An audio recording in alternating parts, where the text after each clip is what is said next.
जमीन गैरव्यवहार प्रकरणाची ईडी चौकशी व्हावी, पार्थ आणि जय पवार यांची ईडी चौकशी करा अशी मागणी ओबीसीचे कार्यकर्ते मंगेश ससाणे यांनी केलेली आहे। नैतिकतेच्या आधारावर अजित पवार यांनी राजीनामा द्यावा असंही त्यांनी म्हटलंय। शेल कंपन्या बनवून आर्थिक गैरव्यवहार सुरू असल्याचा आरोपही त्यांनी केलाय।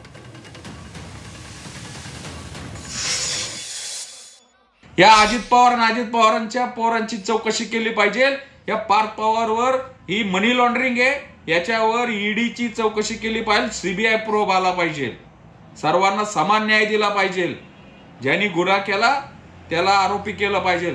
व्यवहार रद्द केलाय म्हणता, व्यवहार असा कसा रद्द होतो? देणार घेणार आल्याशिवाय, कॅन्सलेशन डीड केल्याशिवाय व्यवहार रद्द कसा काय होतो?